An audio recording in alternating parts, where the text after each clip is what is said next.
when the world's too dark of a place to be, and you need an escape from reality. Open up those pages and start by your fantasy, whatever genre you please. And join a book club, cause you won't read it on your own. Join a book club, so you'll be held accountable. It's just a means to an end, but you're doing it with your friends, so join the book club by DLC. Hello there, book clubbers. Hope you're having a great one. Hope you're dancing in your seats. I'm excited this week. I'm Jeff Cannata. I'm here with Lana Bachynski. Hi, Lana. Hello, good morning. 3-chapter day. Been a long minute since been a 3-chapter day. A trio of chapters. These are a little shorter than normal, though. So I understand why they were grouped. And some interesting ones. A chapter I had to reread in its entirety to understand. A book 10 refrain, it seems like. Yes. Although, man, lots to get into. Such an interesting trio of chapters. Of course, we were talking about the Crippled God, and we are going to get into all of it very shortly, but we like to start the show with our non-spoiler topic. This is a chance to talk about something that, maybe you're not caught all the way up with the reading. You can still hang out, chat books with us. We love getting topics from you at dlcfeedback@gmail.com. But this week, I'm going to do something a little different. I wanted to talk to you, Lana, about some of the other things that I've been reading and listening to as audiobooks lately, because just by pure happenstance, a few weeks ago, they announced the Hugo Award winning best novel. Well, all the Hugo Awards, of course. But it turned out I had just read it. I had just listened to it on audiobooks. I thought it'd be fun to talk about that and some of the other stuff I've been reading alongside Malazan. Yeah. The winner for the 2025 Hugo Award for Best Novel is a novel by Robert Jackson Bennett called The Tainted Cup. The Tainted Cup. I do a very bad job for things I really enjoy. I do a very bad job of keeping up with news about them. So yeah. I have not looked into any of the Hugo winners. But what's the Tainted Cup like? Well, I had before this not read any other Robert Jackson Bennett novels. I had The City of Stairs and City of Blaze, City of Miracles. Are his first trilogy, I believe, and then he did books that I purchased on Kindle but have not read. Foundry Side, Shorefall, and this is the Founders trilogy. And how do you do book discovery? So you read it before the Hugo Awards, which I think seeing what things got nominated for what is a great way of doing discovery. But how did you discover this soon to be? You know me, I do like the just internet. An absurd amount of cross-referencing and reading reviews here. And what does that person say? And is it a good audiobook? And is it it was on Goodreads? What do the Goodreads folks say? And it's dumb. I do way too much of that. I would read a whole book if I could just not read the reviews of what I should be reading, whatever. But I had been wanting to read a Robert Jackson Bennett for a long time, and he had just come out with this, right? It's a 2025 novel. Yeah. So it's like, oh, it just came out. It's a new series. And I heard the sort of elevator pitch, which is Sherlock Holmes as a fantasy novel. Oh. And I was like, that sounds awesome. I'm gonna give that a try. And that is really what The Tainted Cup is. This is the first of a new, I think, trilogy. There's two. He put out two of them, like back to back. I haven't read the second yet. But The Tainted Cup is it's dude, the world building. I know that's an overused term, but the setting, the universe that this takes place in is really cool. It's a world of magic, but all the magic is and all the technology is sort of organic and based in botany almost. Ooh. It's all plant life. So even the buildings they live in are sort of infused with growth and plants and everything is sort of people like graft plants onto their body and gives them superpowers. And they, it's all kind of little gross, little body horror, little what's the director's name? Just shot out of my head. But yeah, it's very it's very biological. It's all like it's sticking spores in your body and stuff like that, which is super cool. I thought very neat take. But that is layered onto this straight up murder mystery, which is like a parlor murder mystery, basically. And it's not literally Sherlock Holmes. It's a detective mystery situation. But very much in that template, I would say. Like there's a character in this novel who is an eccentric, super intelligent, kind of rough around the edges, a little gruff, a little off-putting, super smart sleuth. Yeah. And the novel takes place entirely from the POV of the Watson, the assistant who's affable and nice to people and sort of has to be the buffer between the gruff, Sherlock Holmes-esque sleuth and everybody else. And so, and she, the sleuth, is this kind of recluse that doesn't leave her house. And so the Watson character has to do all of the legwork to investigate things, and that comes back and reports things to her, and she figures it out. It's very cool. Awesome. Yeah, I really enjoyed it, and I understand why it got the award for best novel. I will say it didn't make me immediately want to read the sequel. I was like, I can take a break. I'll read something else. And you did audiobook. I did audiobook. Yeah. So you've been the audiobook while running, doing other things. That's like here. Yeah, gotcha. Yes. I, for my part, have been like so slowly. I've been primarily reading, documents for work. But I did finally finish The Black Tongue Thief by Christopher Buehlman. And it did make me want to do the sequel. So I immediately spun up The Daughter's War, which I think it's a prequel, right? The second book is a prequel. Yeah. I have not dived into the Daughter's War yet, but are you enjoying it so far? I am. The tone is much more serious. Like the first one, it's, narrated by the author putting on this accent incredibly, as people who might disagree with me, but I think he did an amazing job that I didn't know that he was like from Florida. But the protagonist is so light and irreverent. And in this one, the protagonist is like very serious and grounded. And it's called The Daughter's War, which for those who've, being the prequel, it's like it's not a spoiler to be like, it's a war that was proclaimed to be so bad that all of the sons who were sent died. And so they had to send all the daughters is the premise of the war.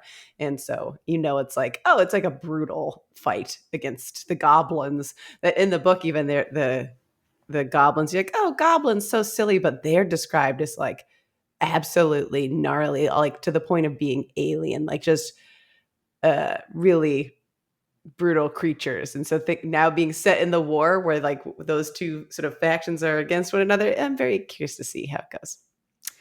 Yeah, that's awesome. I definitely have to get around to that one. I'm so I finished the Tainted Cup a while back, and I decided I was gonna jump into another new one, which is the new what is her name?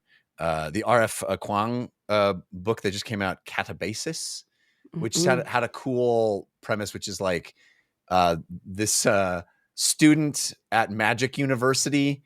Her professor is killed and pulled into hell, and so she goes to hell after him because she really needs that A. She really needs that A. What a try hard. I mean, it's very Hermione Granger. But I pieced out of that one like very fast. I think R.F. Kuang. Babel is another one that I was like, I love this. I don't love this anymore. The concepts, the way she describes magic, so great. Yeah. But man, it gets real plotty and it feels. I don't know. I pieced out of that one. Folks can tell me if I should return to it. I would also love folks to tell me if I should read those Founderside novels by Robert Jackson Bennett, if those are awesome. And then the one I just started. It's funny because somebody suggested this in our Discord or on YouTube or somewhere, but I had already started it. Because I had never read a Bernard Cornwell novel before. He's written 30 or 40 books.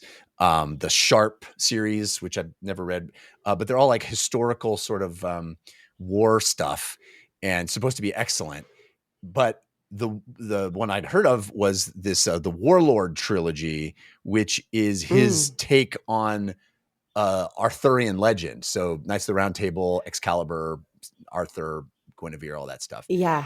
And I'm like 2/3 of the way through the audiobook of that, which I have to tell you, the audiobook narrator is very good. He's performing it. And he's excellent. But man, I'm really enjoying it. I think the prose is excellent, but it's kind of a bummer. It's like the whole thing seems to be like a debunking of the Arthurian legend, which of course is not based on anything real, but it's like his take is, I'm going to do this fable and I'm going to do it like it was really happened. And basically that means everybody was a jerk. You know, it's like, it's very funny because it's like, oh, Lancelot's here. Nah, he was a total a-hole. What? No. Everything you heard about him is wrong. Guinevere, oh, she was a total B. Like not a nice person at all. Just a complete self-absorbed jerk. It's like, what? Everybody that Merlin? Yeah, nope, not a nice person. It's total womanizer Merlin. What? Oh, okay. It's such an interesting choice to make, because I feel like it's like, oh, in order to add depth to characters, they have to be flawed.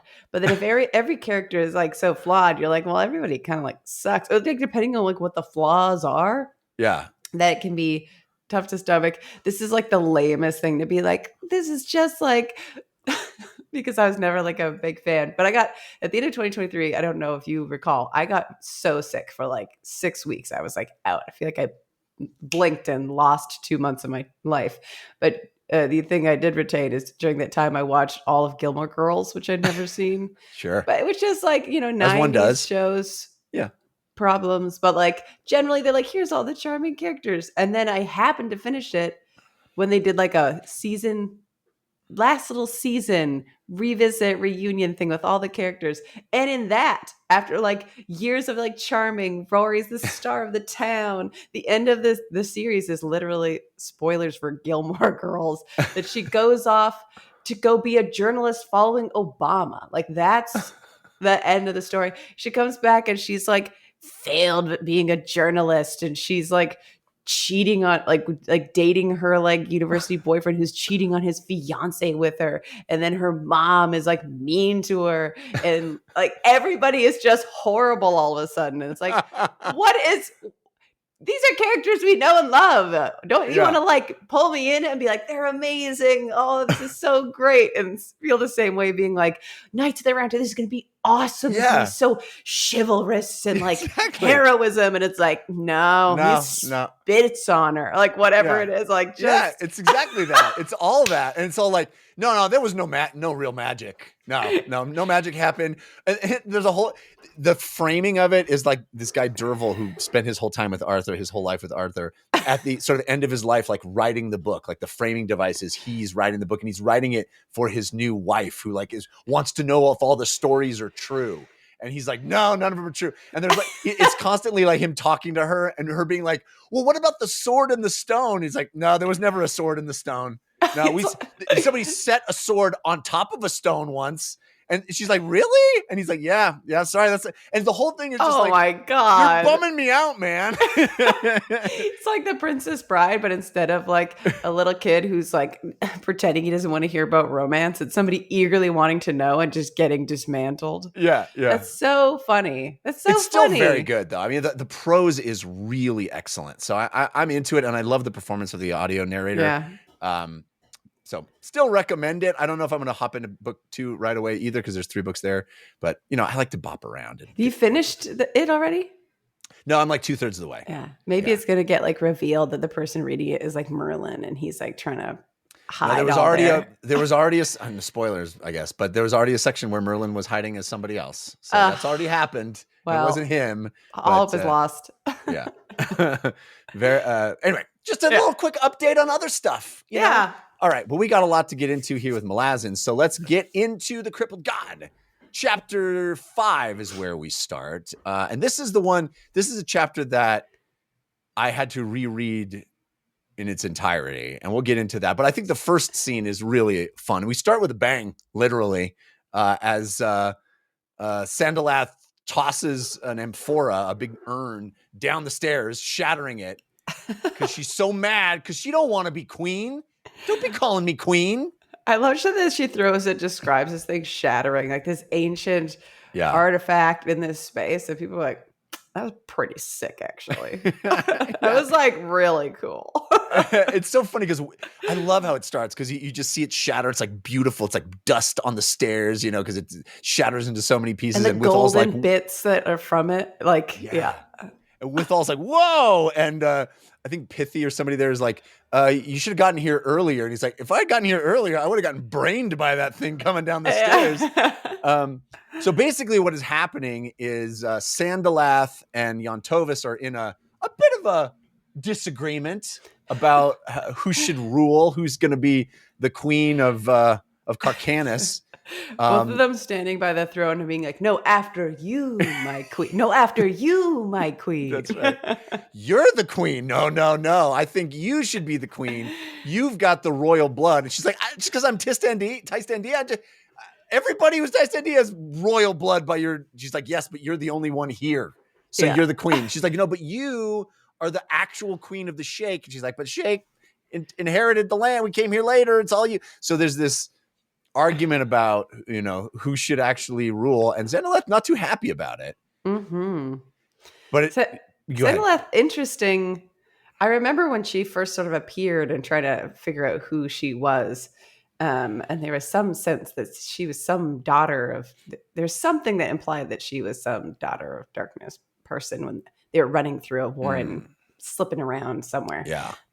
It's interesting to see this sort of come all the way around. Yeah. And also when Fiddler did the infamous reading and she was present, she got the Queen of Darkness card, which she didn't like then. She doesn't like now. But it's like, sorry, babe, you're the Queen of Darkness. And Withal's like, sorry, honey, you're the Queen of Darkness. She's like, Arr! And he's like, maybe also I shouldn't hang around because nobody's gonna like that the Queen of Darkness is husband is a normie. Just a real normo. And she's like, oh yeah, they're gonna see you as a threat. Mm-hmm. Anyway, meanwhile, in the next scene, Yontovis's brother, the Watch himself, Yedendarig, standing in front of the cool ass wall of light. Like, I want one of those installed in my house. You want the light full of screaming faces barely going to rip through to try and strangle you? The way he's just looking at like it's a cool feature of his house. He's like, this is... Yontovis comes down and is like, aren't you bothered by like the hand that's like right on the other side? It's like, I can see this so vividly in my mind of him like inches away from this incredibly cool, like cascading waterfall of light with faces, poltergeist style, like trying to come out and get him. And he's just like, oh, it looks nice. And then like doing his patrol, like dragging the sword around, being like, I'm gonna get you. Come through. I dare you. Very cool. I just love the imagery of that. But he has a discussion with Pithy, who he's like, hey, so what do you think? What do you think will make the Letheri want to defend this when this wall of terrible death eventually breaks and they come through and try to kill all of us? Oh, what do you think is going to motivate people to stand and fight and not retreat? You think it'll be money, or what should we do? Like, what do you think? Some sort of ideal, and what's going to work for you, Pithy? And Pithy's like, because it's the right thing to do. Well, it's the right thing to do. Yeah, but she's like, but beforehand, she's like, well, to be honest, none of that would work because it's like not our fight, and also like this sucks, but we'll still do it. Yeah. It's right. It's so funny. It's like, should I offer money or should I appeal to their higher ideals? She's like, that. Those both suck, bro. Those both are terrible. You don't know us very well at all. None of those things would be the thing we'd want to do, but we'd do it. But We wouldn't be happy about it. We'll complain the whole time. Yeah. And then we cut over to Yantovas, who's like watching from the corner of Pithy and her brother, work it out. And she's like, I feel that the first shore is calling to me. And Squish and Pulley are like, yeah, heed the call. It's calling to you. Yeah, they're like, the shore is calling to me, as though the shore is a god in its own right. In Yes. Yantovas' head, it's like actually like words and speaking and being like, give yourself over to me, like kneel at the feet of what I am and what I represent. And her resistance to the shore as a religion, it's coming across as a god. And Pulley and Squish are like, you gotta do it, because it's the only way that the shore is gonna like be on our side, kind of, or like it's the only way we're gonna have enough power to do it. It's kind of like, clap your hands if you believe. And she's like, no, I'm not clapping my hands. But there is an interesting resistance there where she feels enough sort of tied to it, enough obligation towards the shore to even have been like drawn here in the first place. Right. But where she draws the line, it's interesting to me, and it seems somewhat arbitrary. Yes. I mean, literally, it's bled her to get here. Like, and now she's here. She's like, I don't know if I want to. Yeah. Wait, that short? I mean, no. Yeah. And then we have the two scenes that I found to be the most baffling when I first read them. But upon rereading, after I read chapter 7, going back to read this next scene from the POV of the Forquilla Sail, oh my gosh, did it just open up like a flower for me. And I was like, there's so much in here that he's straight up telling us that I did not catch the first time I read it, which is, so we have the Pures, all of these Forquilla Sail that have the fun names that are based on like virtues. Mm-hmm. And one in particular, whose POV we are in, Reverence. This is an older Forquilla Sail whose body has been beat up and joints are creaky, and she's trying to ascend the stairs that need to get you up to the spire that's on this incredible bluff, like in the sea. Mm-hmm. The top of which, of course, is the Crippled God's heart. I was kind of picturing it. They talked about like there being like heat. I'm kind of picturing it like it's a volcano. Well, she describes it as a boulder, that the heart is a boulder that she doesn't know, that is not beating, that is not moving, it's stationary. And she doesn't know whether it's a shell or if that's the heart, like if the heart's in there or if that's the heart itself. But the plan is to stab it, and make it bleed, and then get infused with all the sweet power. Bloody juice. Yeah. All the power inside. Yeah. And the first time I read it, I was like, why don't they just stab it right now? Just stab it. What are you waiting for? Well, we find out later they need to time it with the jade spears coming from the heavens, which we will find out later from Tavor that are actually the Crippled God's followers. Yes. Interesting. So the cool thing here is, the Crippled God spread, body torn apart, spread all over the place. The Forquilla Sail, like the scene is, upon reread, so much of it went over my head. But the second time I read it, the Forquilla Sail talking about how like they watched as the humans sort of arrived on the planet and just started killing everything. Mm-hmm. Just started wantonly destruction. Yeah. Just killing all the animals, basically what we did in the real life. Mm-hmm. We just, extinction level problem for the planet is humans. And at first they didn't do anything. They just kind of watched it happen. And then they got so pissed off that they decided they were going to do that. And their whole goal is to eliminate the humans, to eliminate the problem. And one of the big things that I missed was that they straight up talk about, oh, hey, we know there's people coming on the other side of the glass desert. Mm-hmm. but there's also people assaulting our keep. And I did not catch, but they're talking about Ganoes, Perrin.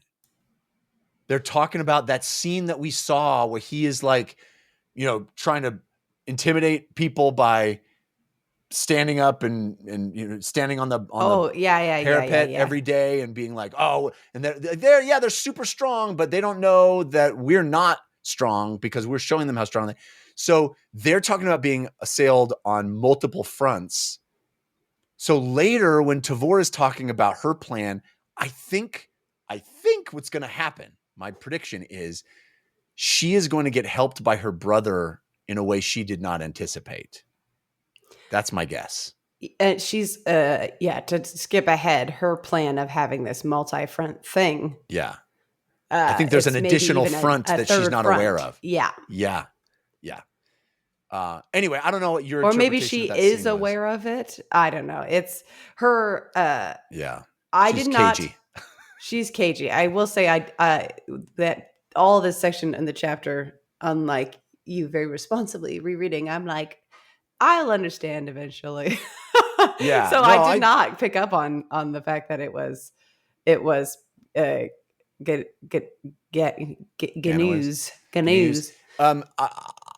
This is just my reading of it, but they're specifically talking about like, hey, are we okay? There's almost like a military strategy discussion among the Forker Lasalle where she's like, hey, other guy, are you going to be okay? She's like, we got other armies. And there's all this interesting stuff in there too about how they had unexpected allies. And there's all kinds of stuff in there that I did not catch at all the first time I read it. And rereading it, I was like, I feels like there's seeds in here that really go over your head because it's like you're in this other culture right away. And it's all very overwhelming. And it's the names and it's the dynamics between them and the heart. It's like there's like the big plot piece and then 1 billion little other plot piece around it. Yeah. Yeah. But also Calm, or someone named Calm, Sister Calm is there. And at the end of this scene, they see their warships in the harbor. Yeah. So I don't know who that is at all because I don't think that's Ganoes, but it may be. No, because they talk about how like, I don't know how they just appeared out of nowhere. And she's like, well, they probably came out of a warren, but no one has ever taken an army through a warren. I'm like, that's exactly what Perrin did. That's exactly what he did. So it's got to be talking about him, I think. For some reason, I associated those ships with ships that Tavor knew about when she's talking about dividing up her army and who's going where. I assumed that was part of that second front. I don't think they are anywhere near there yet. Yeah.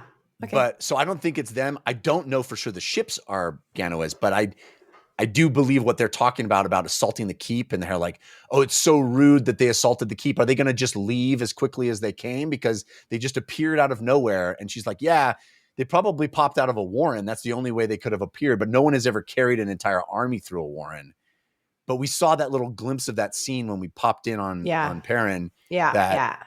That's kind of what he did. I like your interpretation. I will adopt that as my interpretation. All right. The next scene, equally, I will say enigmatic.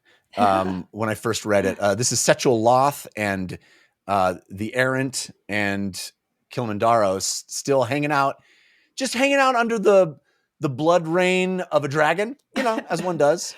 That they're trying to set free from all the wards and stuff like that, but it's it's been having a bad time. It was strung up and now splattering down. Yeah. I think there's also a lot in this scene that is foreshadowing, that's kind of setting the pieces, because they basically take an assessment of all of the players and who, they're kind of talking about Tavor. They're like, have we underestimated her? They're talking about, they're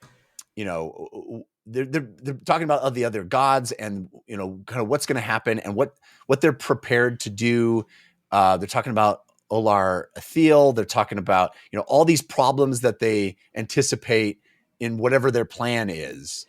And how the Forker Lasalle, they're like, the Forker Lasalle, what they've got, we can't allow what they're planning to happen. Are you prepared to do what needs to be done. What's interesting here is like the last time we saw the errant, he was like writhing on the ground because his eyeball was being utilized. Right. He's like fine now, but also that experience seems to have like snapped him out of his own mania. And he's like, okay, guys, we're all working together. He's kind of like back on board. Yeah.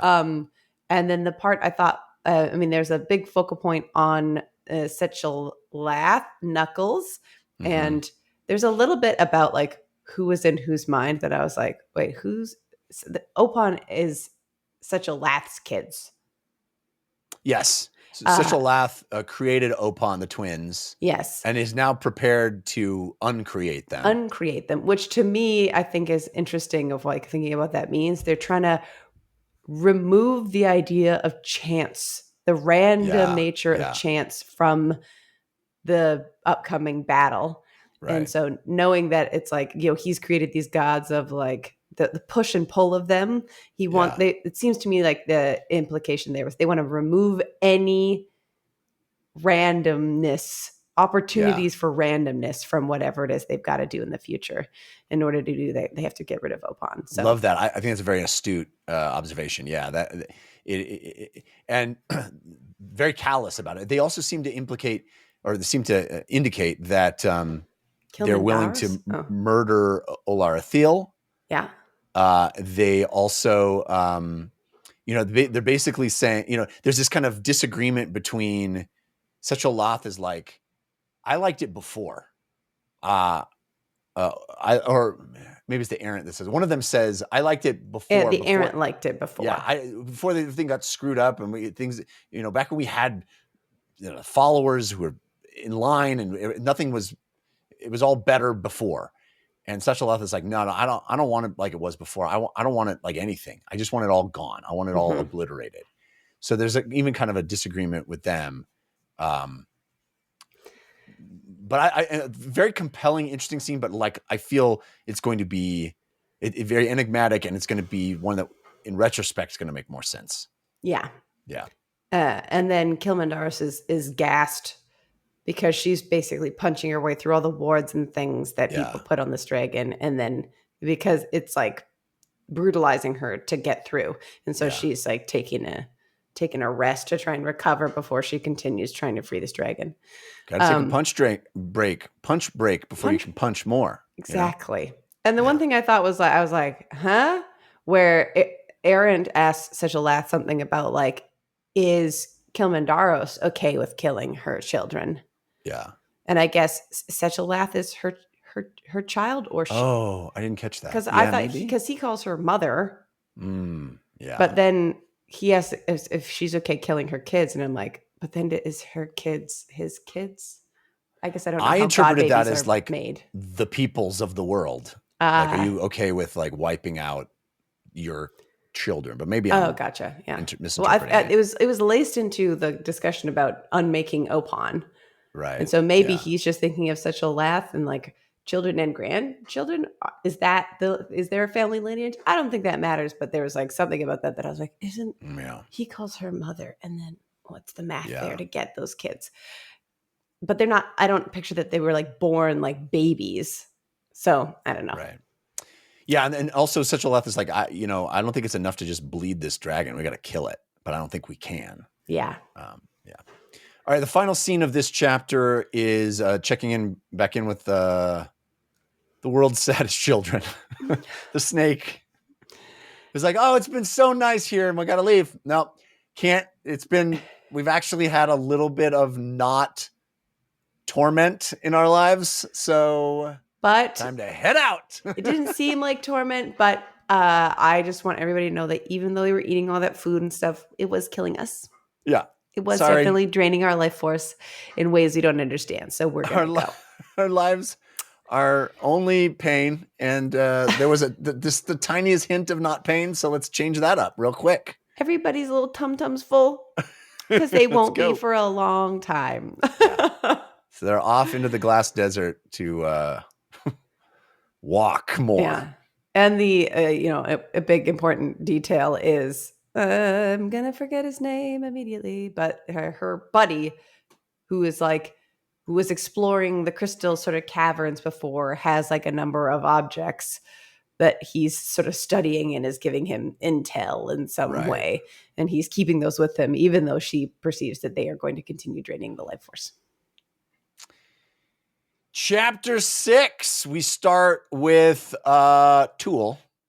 Another just real happy moment. Tool and the other Talana Moss standing stoic amongst the body of dead kids. Just a delight. They did all the murder. Yeah. And then they stood in the murder for 3 or 4 days. Just soak it in. just soak it in. Just live right in the moment, you know? Yeah. Let your emotions either be killed forever or revel in. It's not, I mean, people are like, they're not happy, but it's so interesting to be like in this scene where they're like clearly feeling so deeply and feeling so conflicted about like the thing that they felt like they had to do, where like early in the book, people are like, so a lot of us don't have any feelings, right? And they're like, like that clearly is just not true at all. Right.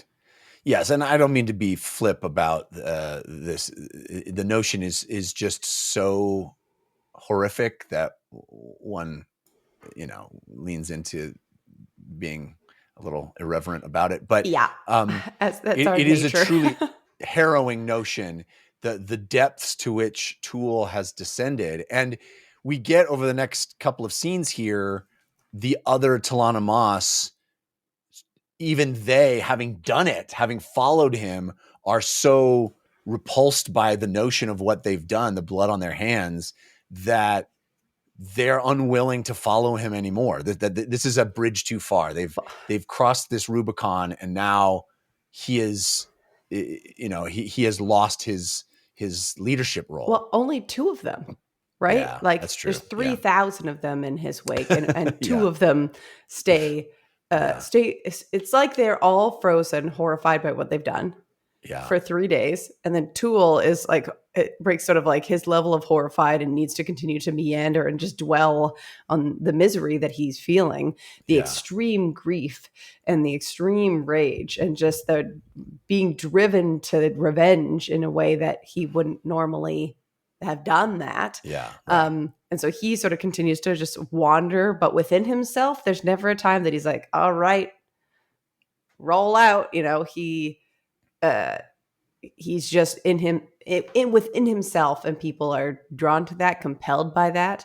And so he starts rolling out. And so people start following along. And we don't get Tool's perspective right away, but we get these 2 sticking around being like, we followed him because it was compelling, but this was too much. This was too far, and it was disgusting and brutal. And doesn't he sort of like open his mind to them too? And they're all sort of sharing in his thoughts and feelings, and it's kind of seeping out. And he has this revelation that, oh my gosh, I was incepted with this horrible impulse. A bit later. I don't the first 2 Talana Moss that we check in with, I don't think that they are the ones that, maybe they are the ones that are like Tool. I think they point out that Tool is sharing his grief with them. He's opened himself, but is likely not conscious of the fact that he's doing that. And they get their moment of being like, we're not going, we're staying, and then they're going to figure out what to do. And I thought it was interesting of in like their little debate. They're like, yeah, that was really brutal. And one looks at the other. And again, I always feel guilty for chuckling through these moments, but he's like, I could tell you were hot once. Are we in love? And she's like, what? And then then it cuts over to Tool. But like their moment, that's like they've realized they've crossed a line. You're like, oh wow, this is like so powerful. And it's like, but were you like a babe when you were alive? I feel like I can tell your bone structure says hottie to me, says baddie to me. Walk away from all these dead Barghast kids and like maybe, I don't know, just hang out, see what happens. We can figure out something. These bones still got something to do. So then I think my body is full of bones. One more when you're around. uh, then I think we go straight to Tool, who is then sort of thinking like we're just experiencing his grief directly. Yeah. And this is where he's like, we know everybody's feeling his thoughts, but sort of that glimmer of hope being like, oh, he just killed all his kids. But he's realizing that Talk was probably compelled by Olar to turn him away. And he's realizing that now he's not doing what he wants to do, but he's being, the fires of whatever, the most toxic feelings he's had are being stoked by Olar. And he can sense her in his mind, in his heart, like pushing him in this direction. And it's like the first glimmer of him trying to sort of realize that and then resist it. And then the beauty of like, well, it's kind of too late. You killed all those kids. It's like irredeemable for sure. But it is nice for him to be like, Talk, I forgive you, buddy. I thought that was beautiful. I thought that was a beautiful moment. It really was. He was like, you didn't want to do that. And I like that moment of forgiveness of the guy who did the unforgivable. I thought was, I don't know. It landed on me. It's a weird line to walk, but it also worked somehow. Yeah. All right. So they start walking. The 3,000 Talana Moss start following Tool, and there they go. Okay. Then here's my one quick question that I'm just sort of realizing. Tool's like, I've been compelled by Olar to do this, and I don't want to be controlled by this witch anymore. I am just a Tool. Sorry, go ahead. Yeah. But he, by opening his mind to the other Talana Moss, he's kind of paying that forward. He's also kind of compelling them and sort of incepting them in a way. Oh, interesting. I don't know if it is. I mean, it's not, they're like, we don't think he's even conscious of this, but it is interesting that sort of reflection of Olar recognizing the power of Tool and igniting those feelings so that he will do the same to 3,000 others. Interesting. Yeah. A real MLM of war. All right. So then we check in with two of my favorites of this novel so far. The two knuckleheads, Gessler and Stormy. It literally starts with Gessler punching Stormy in the face to get his attention. It's like, why are you going to do that? And he's like, well, if subtle doesn't work with you. And he's like, you've literally never tried subtle. How do you know it doesn't work with me? And like not like a punch, like, hey buddy, like gash under the eye, punch to the face to get his attention. Just so extreme. Give subtle a shot, man. Just like try it once. Let's see if it works. You can just say my name, dude. I might turn and look at you. I was just sleeping, man. You don't have to punch me. But he's like, hey, no, you got to go and find out how many of the bone hunters are dead, if any of them are alive. You got to go. You're the shield anvil, bro. That's your job. You got to go take their pain. And he's like, you can't tell me what to do. And he's like, actually, I can. That's my whole thing. That's literally the whole thing, man. That's literally I'm the mortal sword. I get to tell you to go. And Caliph is like, are you leaving? And he's like, I don't want to.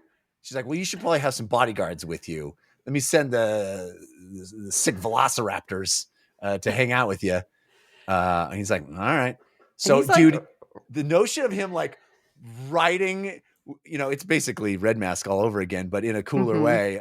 He's got his Kel Hunter entourage, and he's like, I'm gonna go meet my buddies and show them my cool new mount. But like, I love the like against his will being like going off on like the coolest visual heroism bit, but even him being like, I don't need any bodyguards. It's like every single thing he's resistant to, but then it's like, well, your mount's gotta eat, and I'm like, is he eating the bodyguards?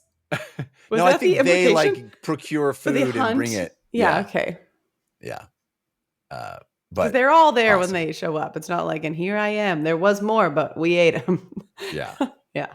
It's the coolest. I mean, it's every video game where you get the sweetest mount and you're like, this is the coolest mount. Oh, Stormy and Yoshi, bro. Let's go.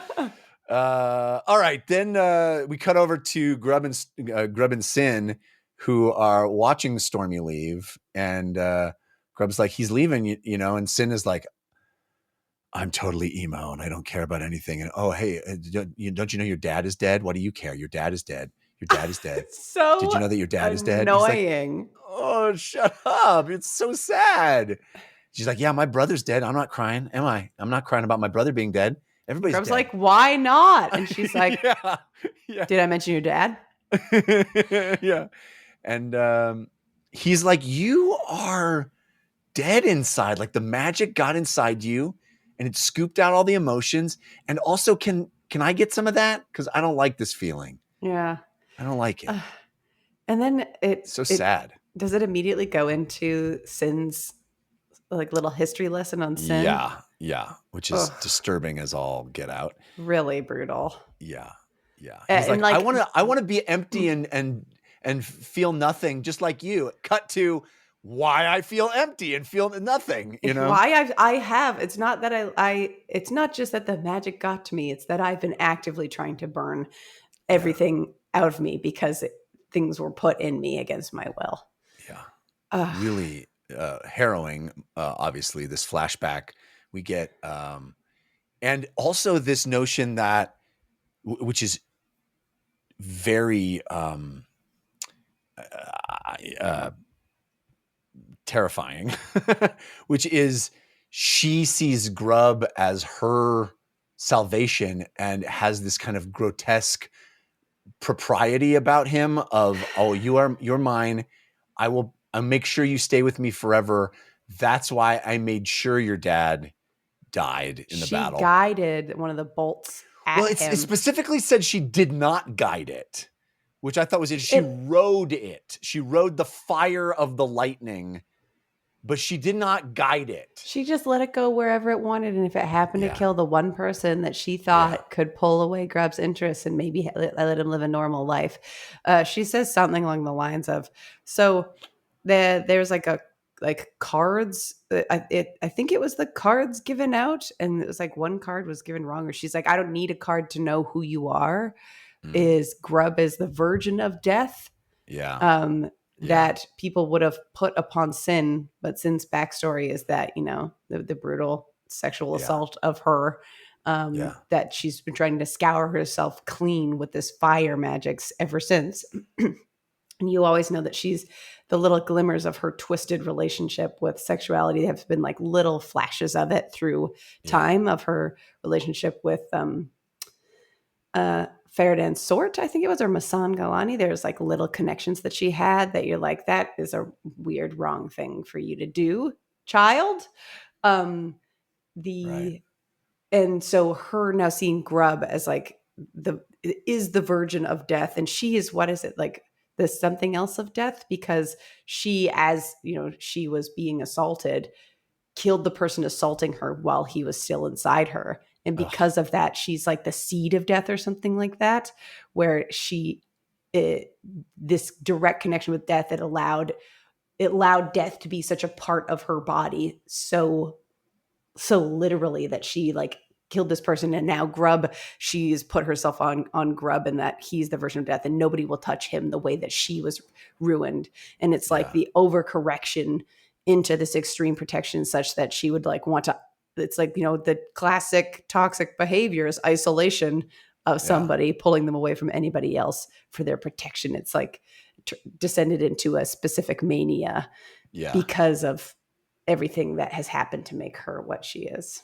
I need you to need me. So I have to eliminate everybody else in your world. So you don't have anyone else to rely on but me.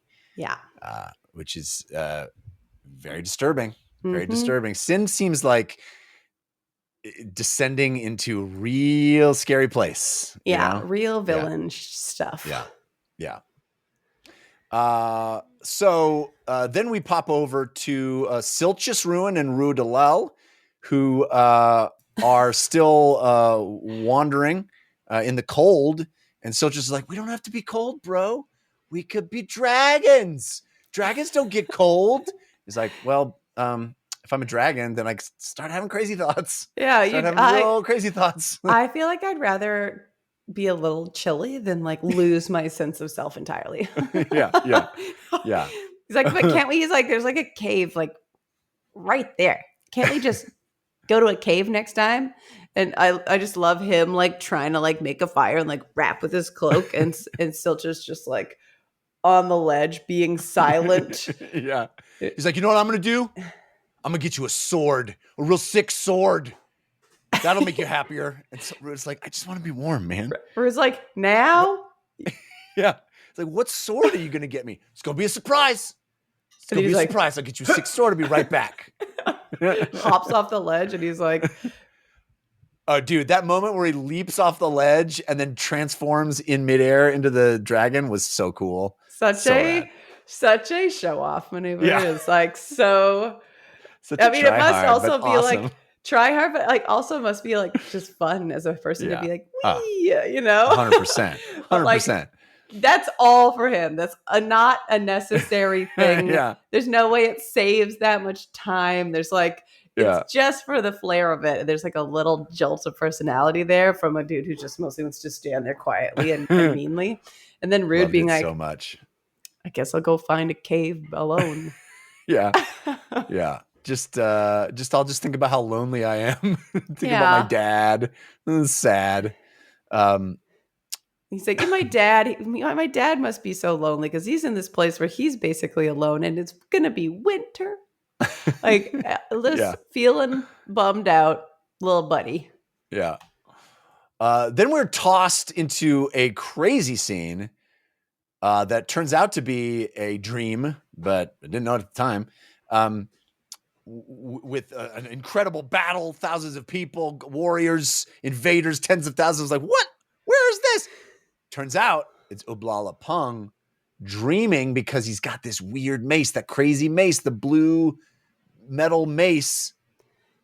It's giving him these dreams of the previous wielder of the mace, and he's kind of living through the flashback of that every time he closes his eyes. Who is a Jagged? Did I get that right? Because I believe so. It describes the mace from the wielding Jagged of it. Yeah. But it is these dreams. But I also, my brain said that Jagged was like one of the 14 ones because is in the dream that they just come across them in person where they're like chuckling and he's like, that's horrible.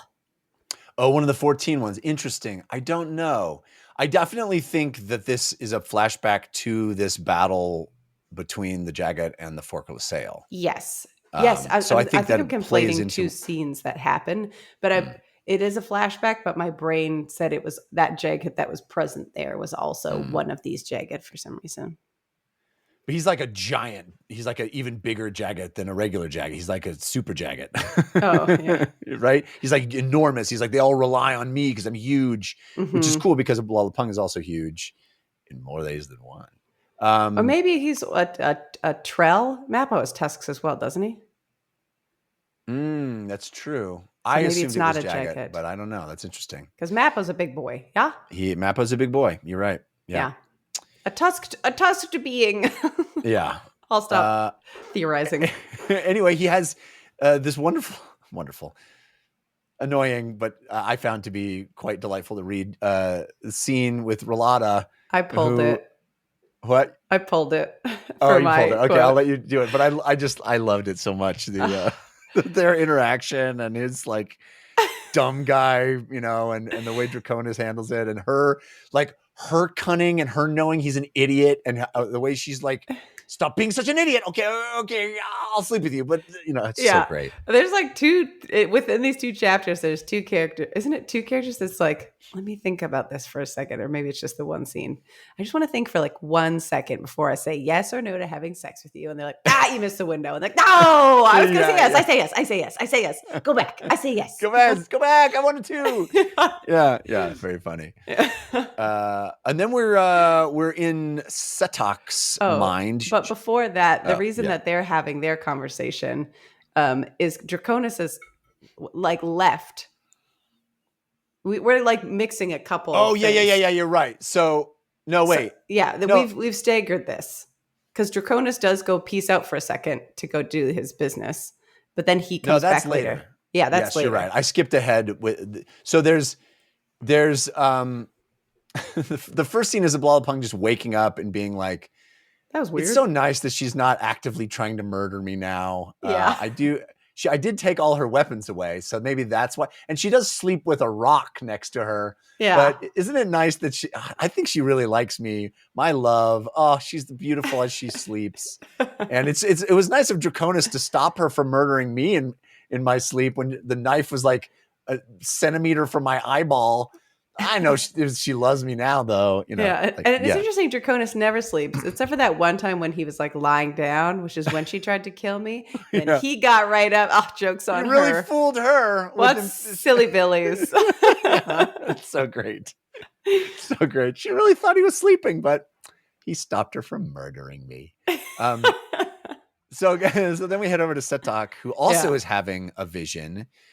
She is inside this, the memory of this wolf that was murdered. She's got the skull and she's kind of communing with the skull. And the skull is in the tree, like one tree that she found, and her hand is on it. And she sees the experience that this wolf was having, which again, flash back to the Fork of the Sailor it's sort of like a really direct look at what the Fork of the Sailor, like these humans, because it's from the perspective of the wolf pack. And what they're like, it's described as like they're throwing sticks at us, but it's clearly like arrows. Spears. Oh, I thought spears. Yeah, spears whatever. Makes more sense. Arrows, spears, whatever. They're throwing sticks at the wolves and it's killing them. And the humans are coming in and grabbing wolf pups by the tail and swinging them around and breaking their necks. It's like awful. Just the brutal murder, just showing humans being horrible.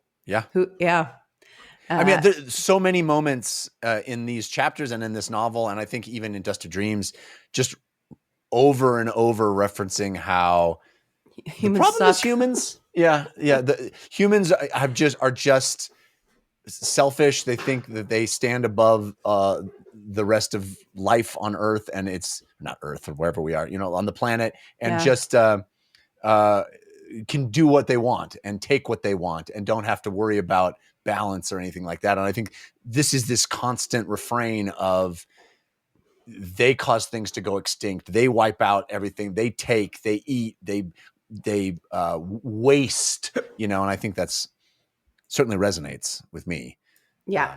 Agreed. But now what she comes to as she comes out of this vision is this feeling like, okay, no more.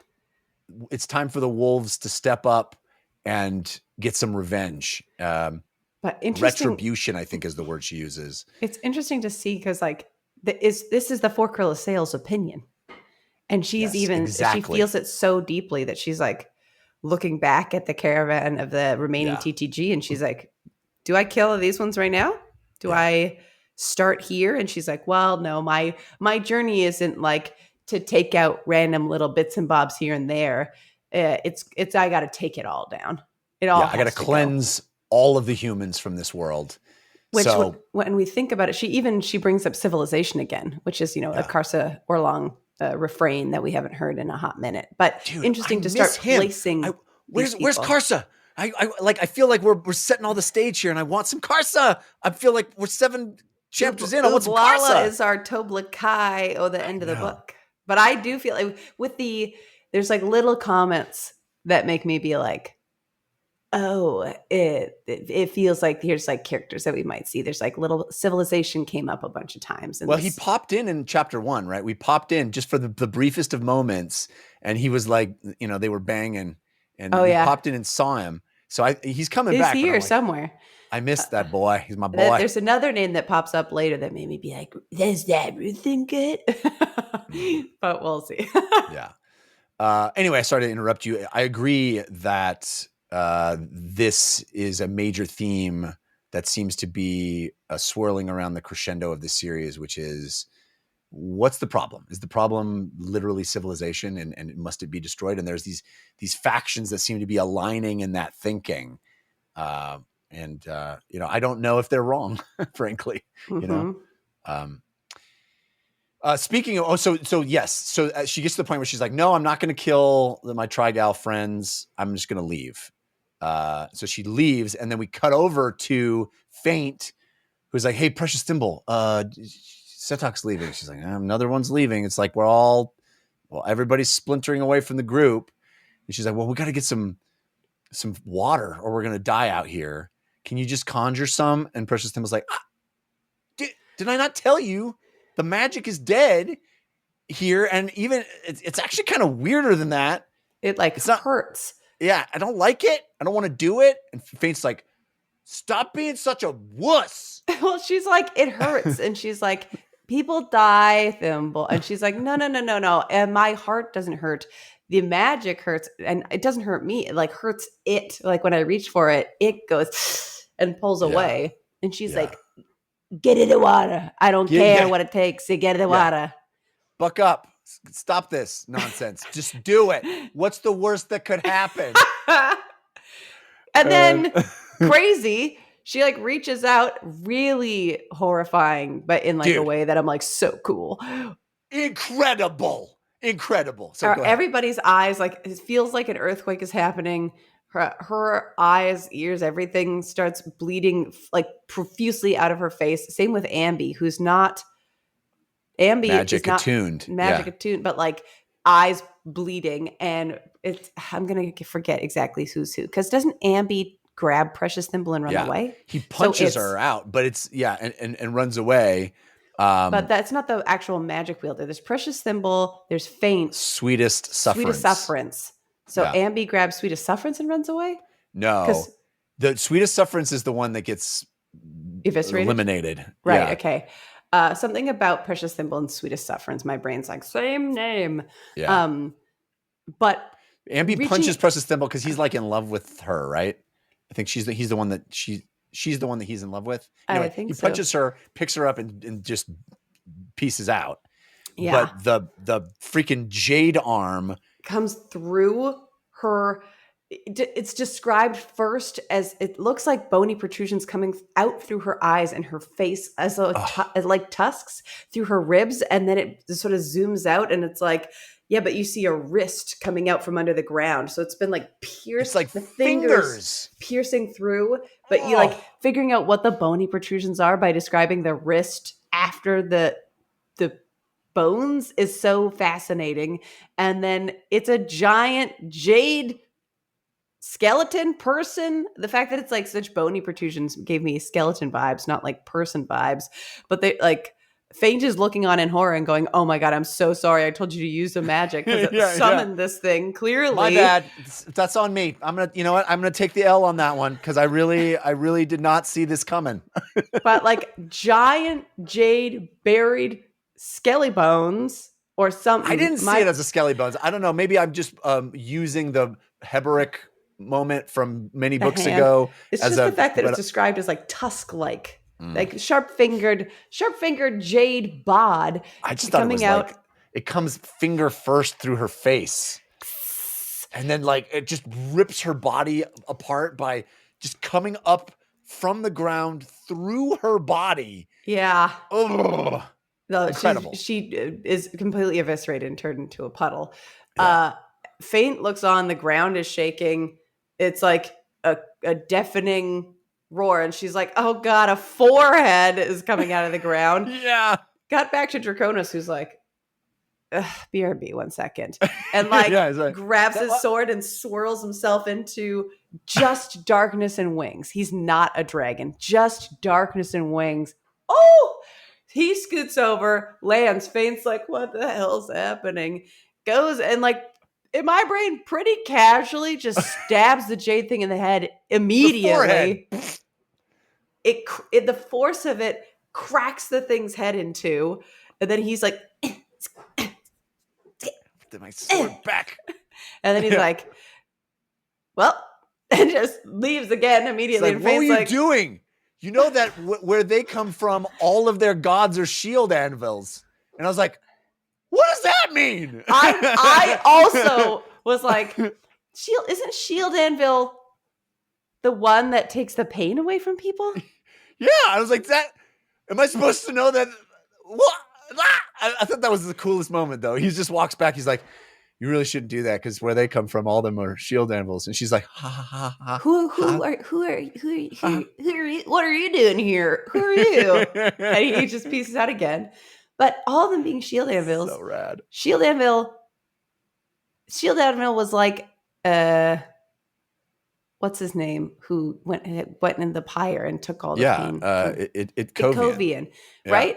They're like Yes. a beefy warrior person, but like they're like, bring on your pain. Was this That's its right. way of being like, you felt pain, I will end it? Like, I don't know. What does that mean? I don't know, but it was awesome. Yeah, you can't just say that and walk away, Draconis. Oh my God. Incredible. Hilarious. Incredible moment. Incredible. And I love how you're right. How Draconis is just so like, hang on a second. Something I got to do over here. You guys, talk amongst yourselves. So rad.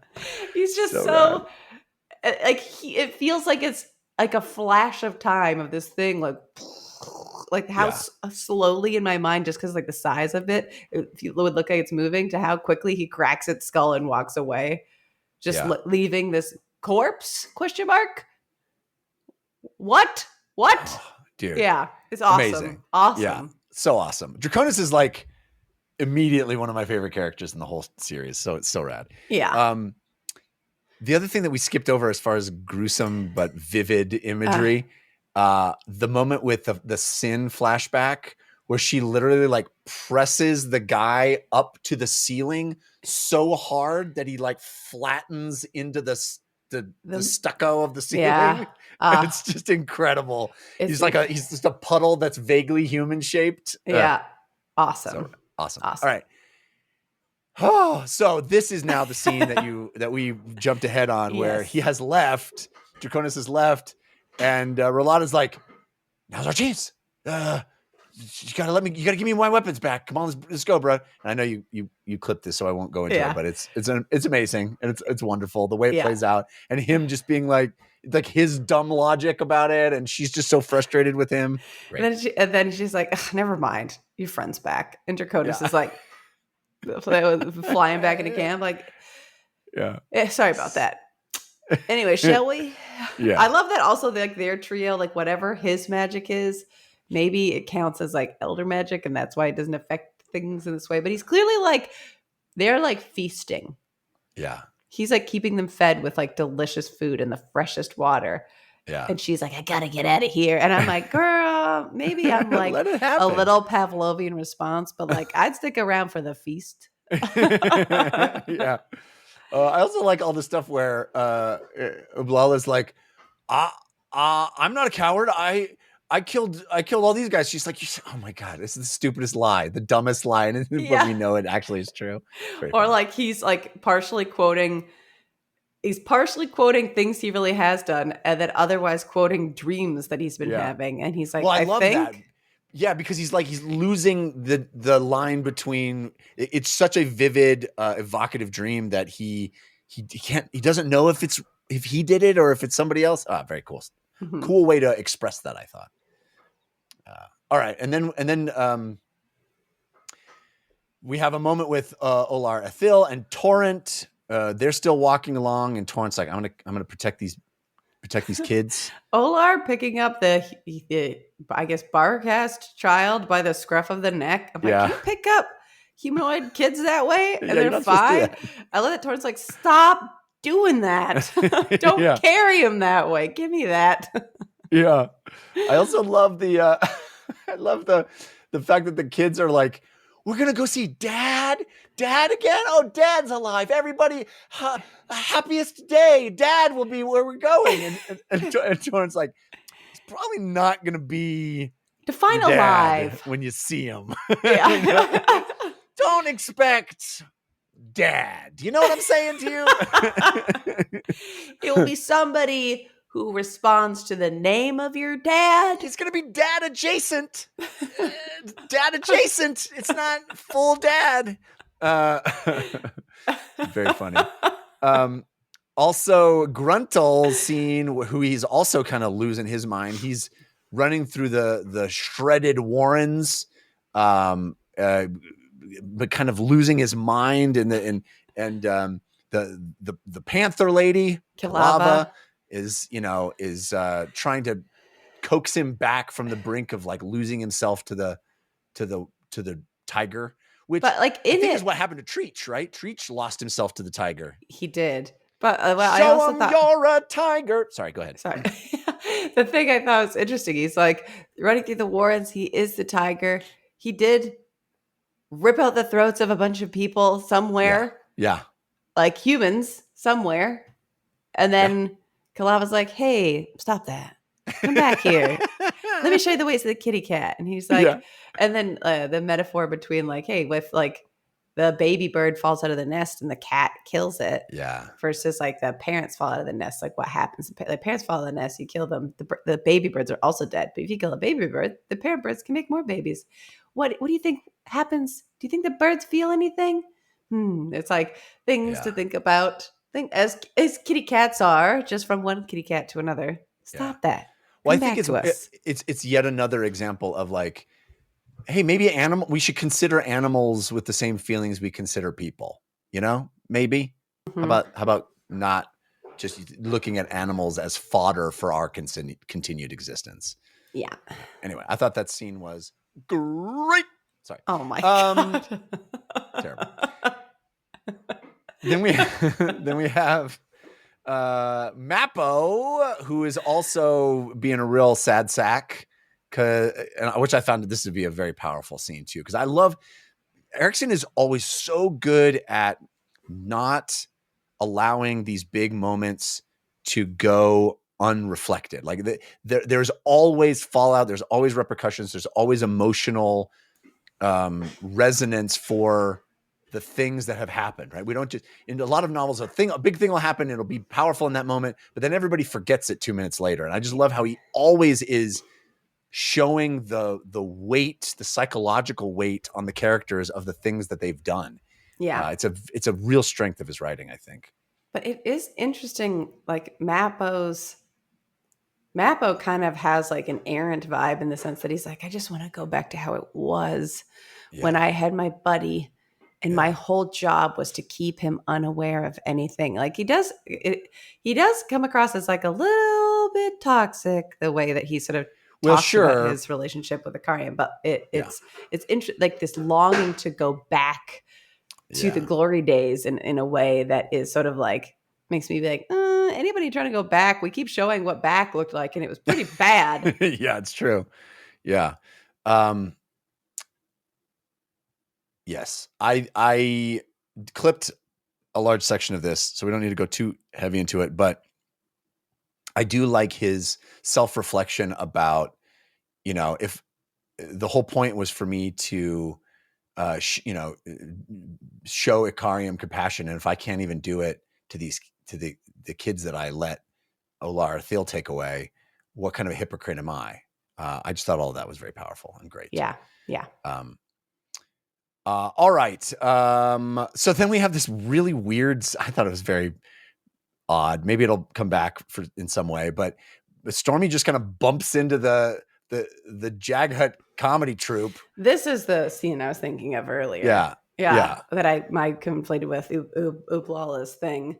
He bumps into them. The Jaghut freakos. They're just they're little goofballs who just love a good laugh, Yeah, there's like a couple things I also think in these chapters that were like really grounding me in like a D&D energy in a way that I found delightful. Somebody actually said, should I try doing ascending at some point? Yeah. And I noticed that too. And the fact that they're keeping, I'm like, it's like somebody hit them with Tasha's hideous laughter, and they keep that concentration.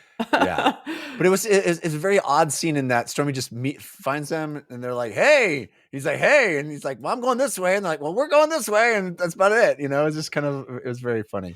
And then the way that he talks about them, he like references like climbing, like, in order for me to do blah, blah, blah, I'd have to like climb up Hood's ass or whatever. And they're like,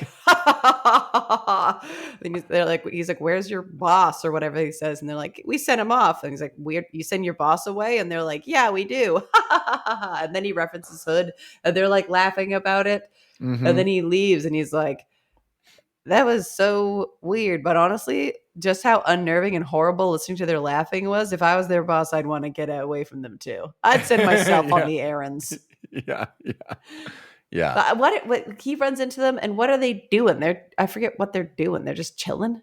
I think so. I don't recall specifically. I felt like they're just kind of, it just like Roaming ships in and the killing. night. They were just like, well, hey, on the road there, weirdos. Yeah, hey, guy riding actual dinosaurs. What's up? And it's like, Yeah, but they kind of like meet, and then Stormy's like, I'm gonna go all the way around. It doesn't feel like they walk past each other. He's like, we're gonna talk to you from a distance, and then we're gonna take a wide berth around Yeah, whatever yeah. your situation is here. yeah. Anyway.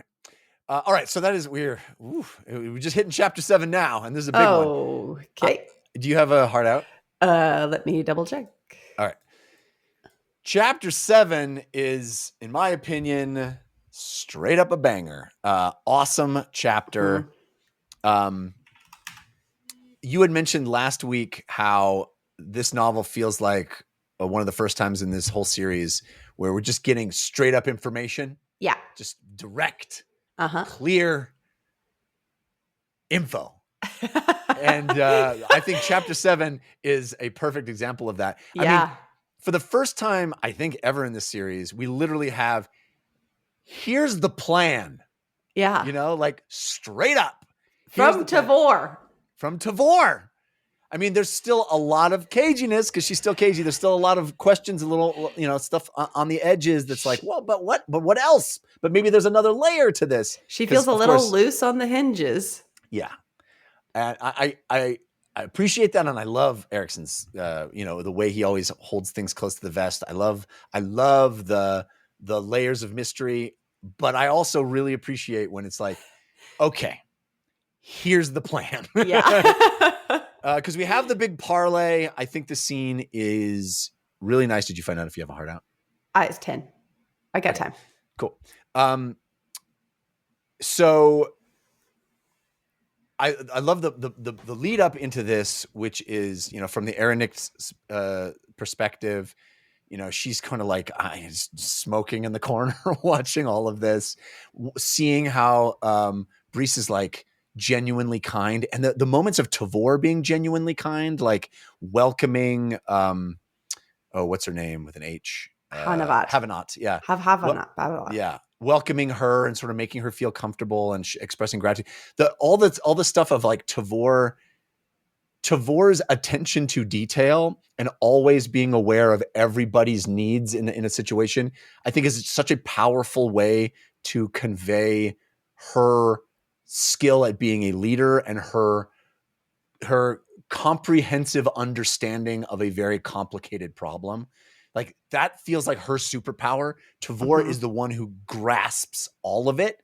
And the way Erikson illustrates that by saying, I know exactly what you need right now.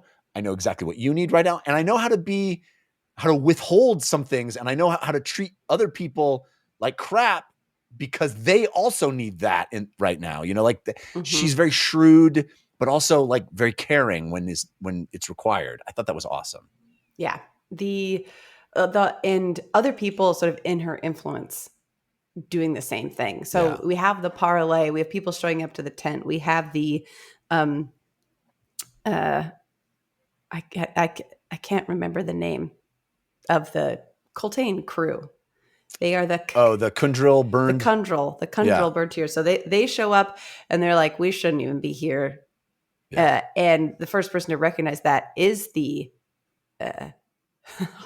actress Seda Erinick. Yeah. Erinick comes over and is like, they're feeling out of place. I also feel out of place. So I got some sticks that we can smoke. And them immediately being like, oh my God, thank you so much. I can't get through this without some kind of substance. Yeah. And her immediately recognizing that right off the bat of even people just debating how to enter the tent. And she's like, we'll all hang back. It's all good. So like those people immediately finding like comfort in what like matters to this space. And then coming into the tent for the parlay and it being doubly reinforced by Tavor, who immediately is like, without you, everybody very well could have died. Like your sacrifice was brave and crazy, and it's like the only reason that we're here talking still today is great. Yeah, so good. I also love how it's like drunken Banishar in the corner who's like the truth teller, who's just like, see what she's doing? You see what she's doing? You guys don't know what she's doing. See look what she's doing. And he's like, the worm's gonna eat. What? It feels like such a non sequitur of all of them being like, what's going on in the wastelands? Saying the worm's gonna eat. They're like, all right, man.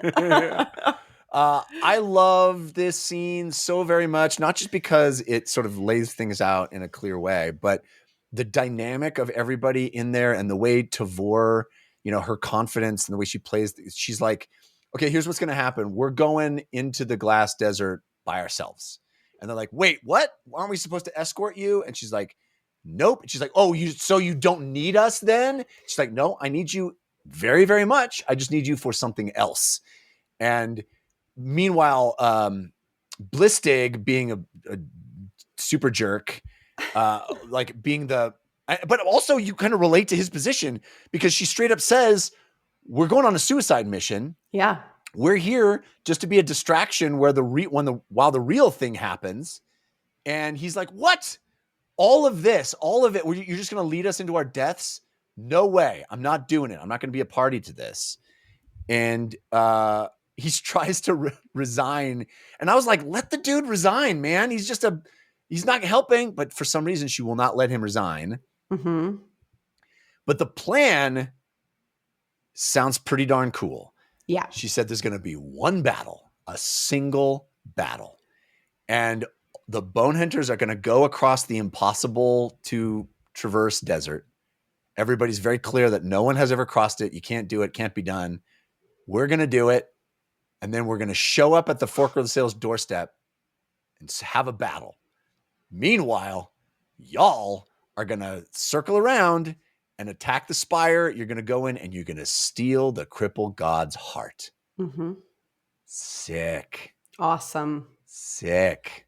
Awesome. Because she knows exactly what the Fork of the Sail are planning to do. She knows exactly when they're going to do it. Banishar has, figured out based on the jade spears that they have like 2 months or 3 months or whatever it is. Yeah, 3 months.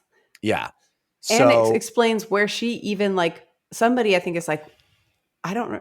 It's not the question of when did this start, but she gives a little history to why she has this intel. She spent however long in the library. She spent directly speaking with historians, including Heberick. She's been working on this particular problem for what feels like a long, long time. And that's why she has all this intel it's kind of like a thing. I mean, not just because of the jade spears coming down, but something written in the stars that she's been tracking and has had this plan building for a long while, as it sounds.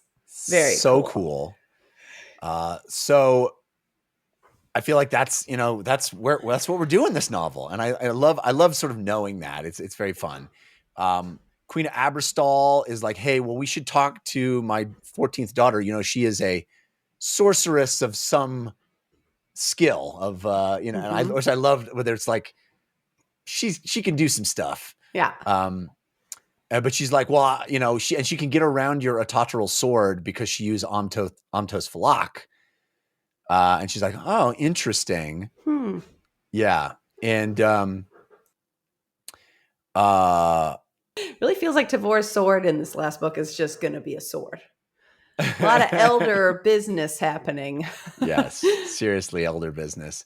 I don't know. This scene is so rad. I feel like I'm missing something in it, but she lays out the plan. Blistig tries to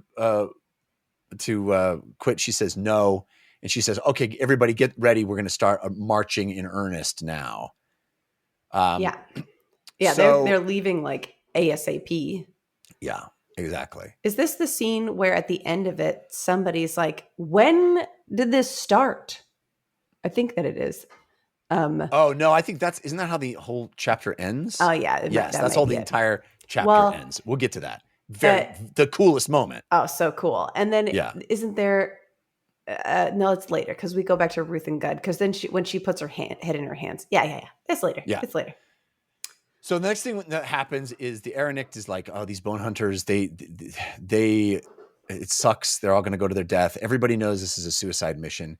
We cut over to Fiddler, who is has this I thought, very funny scene of trying to whip the bone hunters back into shape. Yeah. Did you like his tactic? I felt he was like, he's being a jerk, but he's got a point, you know. He's like, He's telling like, them he ordered them all to go to this spot. And then it took them like half of a day for everybody to eventually meander over there. And they're then lollygagging. he's like, well, looks like y'all wanted to take a long time to get here. So now we're going to take a long time to leave. He's like, I thought that maybe it'd be something that we can move past, but maybe not just yet. Maybe we'll just sit down right here. And he just like sits down and they just start waiting. He's like, I need you guys to give it your all because we're all going to die. And they're like, what? That's not motivation. And he's like, well, guess what? That's what the bridge burners have done. That's what we do. That's our job. Mm-hmm. We are the tip of the spear. We are the Walking Dead. We're the folks that know our fate and we do it anyway because that's who we are. And I thought, man, it was awesome. That was actually in its own way a refrain as well, because in the scene with in Gruntel's mind talking about, he starts talking about charging the spear as well. Mm. You know that there's like danger there. You know there's possible death there, but you charge the spear anyways. That was like the refrain, and then I think the next actual sub book is called Charging the Spear. So in this case, it's hope because he's like, we're all gonna die. He's like, do you know how many times that I've been the tip of the spear where we're all gonna die, and I'm still talking to you today? So the hope is like, there's always been something, and that's not a promise that he can make, but the thing is that they've gotta do it. And we know we're gonna die, but we do it anyway. Yeah, that's the whole job. Yeah, that's what makes you a bone hunter. Yeah, a bridge burner. That's the thing I thought was interesting. He said all of you are so far away from being bridge burners. I'm pretty sure those two I could have just swapped. Well, I think he's making a comparison to the way he started out. He is, but in the Bone Hunters, I feel like that was like the bridge burners reborn in a way where people are like, we're like another super elite troop. And sort of looking at the Bone Hunters who have objectively done amazing things and being like, even as Bone Hunters, you're like pathetic by comparison in your attitude, in your efforts, from away from being like actual bridge burners. Nah, it's not you. Totally. And that sort of call to action of basically being like, you pathetic is, I'm a competitive person. Like it would work on me. Yeah. But also in retrospect, I think he's also just making them wait because he knows Bottle's coming. Oh, absolutely. Yeah. I obviously don't know that at the time, but I don't know how he knows it. I guess because he read the cards, right? Well, Cuddle reveals it later. Yeah. Yeah. That's the end of the chapter, I think. No, maybe it's close to the end, but I think the final scene is Stormy and the adjunct. We'll get there. Yeah. So, but before that, we have Masangalani, who's like, finally got some food. So got some water. Was it disgusting? Did the dust people bring it from some God knows where? And I don't want to think about it. Sure. Was the cheese a little moldy? Yes. Did I enjoy eating it? Oh, so much. So much. Was so hungry. Was so very hungry. And then she bumps into Ruth and Good and Bottle, who are also on their way back to the Bone Hunters. And she's like, bros. And they're like, hey. She's like, you're alive. Yeah, you're alive. That's amazing. Did you abandon? Did you go AWOL? Because you're gonna get murdered. And she's like, no. And Ruth and Good's like, secret mission from the adjunct. She's like, how did you know that? And this exchange, this dynamic that Bottle and Ruth and Good have gotten to, delights me no end. Mm-hmm. The dynamic where he's like, yeah, there's a lot of stuff he's not telling people. There's a lot of little secrets, aren't there, Ruth and Good, if that is your name. Yeah. And Ruthen is just like, this guy, I swear to God. Okay, I get it. You figured it all out. I understand. And then the moment where she's like, I could summon the Talana Moss if you want to see him. And Bottle's like, yes. And Ruthen goes like, no. And she's like, here they come. And they immediately kneel before him and call him elder. Uh-huh. And he's like, God damn it. Now I'm going to have to deal with this shit. And Bottle's like, elder? Interesting. Oh, snap. No, I knew it. I called it. I love it. It's so great the way Bottle is like, you lying? I knew. And Ruth is just like over. He's like, I want to be left alone. I don't want people, just don't, come on. I'm trying to lay low here, everybody. Can we chill?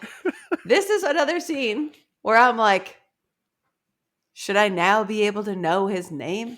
Very briefly, this is another name that emerged that we haven't heard in a bit. In the previous scene with Tavor brought up Tashrin, and then I was like, it's Tashrin, and then this happened, and I'm like, it's not Tashrin.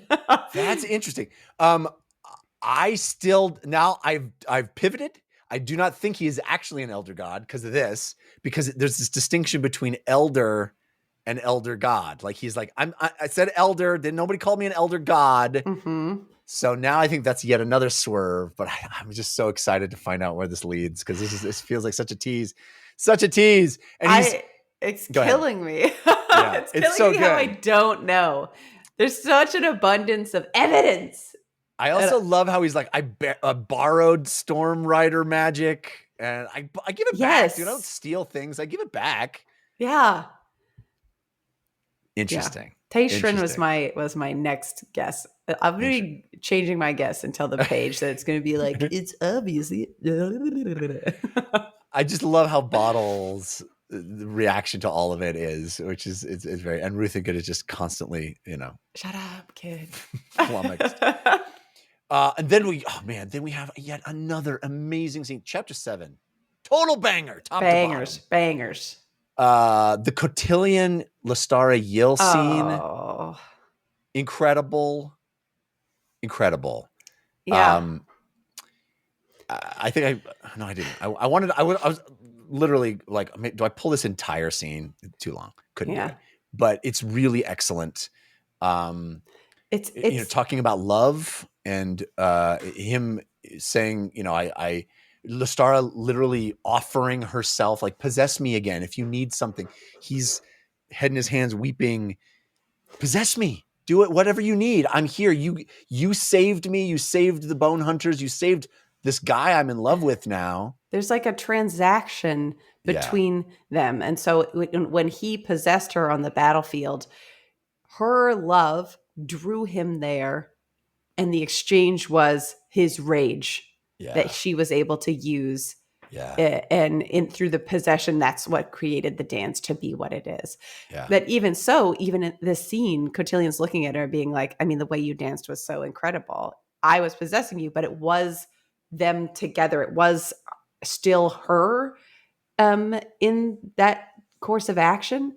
Yeah. And then her realizing like that this transaction was something that Cotillion needed because he's so like not broken necessarily, but like on the cusp, like he clearly has so much within him, and her offering, possess me again if like love is what you need, come get it. They had that exchange. She needed his rage to dance and kill everybody.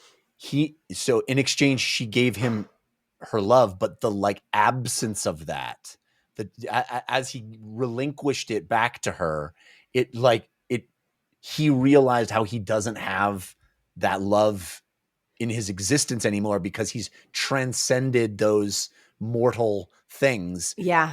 And I seem to recall there being some backstory to Dance, isn't he was Kellenved and Dancer, right? He's Dancer, right? Mm-hmm. Before he's Cotillion.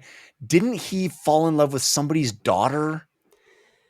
Something like that? I'll never be able to pull that. I think there is like this lost love in his backstory. Yeah. That is being referenced here, that he had this beloved that now, even as a god, he's sort of feeling the absence of. He doesn't even remember the feeling of loss, of like the feeling of mourning that love, because he hasn't been human. He hasn't been mortal, experienced sort of those mortal feelings for so long.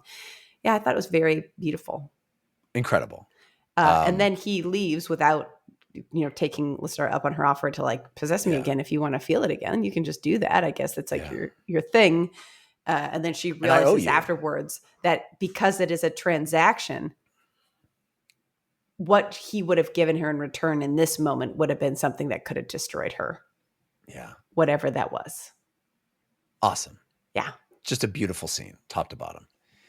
All right. So then Bottle, Masan Galani, and Ruth and Good are escorted back to the Malazan camp by two soldiers who are like, glad to have you back, sir. And I love the little. Oh wait, no. Go ahead. I was thinking of somebody else. Never mind. They go in. This is another just wonderful scene where Bottle learns that Fiddler is a captain. He's like, I'm gonna go off and meet up with him. Masan Galani and Ruth and Good enter the command tent. Scannero is sleeping, and Ruth and Good is like, okay. All I ask is you just don't wake her up. Because this is gonna be us. It's gonna be really. It's gonna be a whole. It's gonna be a whole thing. Yeah, and I can't right now. We gotta talk to the adjunct, and it's just a lot. And Masan's like, oh, you don't want me to. This woman? You don't want me to wake her up? Okay, kick. So great. So awesome. Scannero springs up, plants a big one on him, while Masan's like, adjunct, what up? We're here. Making an entrance. And the adjunct being like, Scannero, can you please compose yourself? In any way, we like have business to do. And she's like, right. She's like, I'll go wait outside. And she's like, no, you can go wait. She said, like, in your tent or something. Wait in his tent. Like, I'm sure you can find it later or whatever. And she's like, serious, sir. Right away, Captain. Yeah.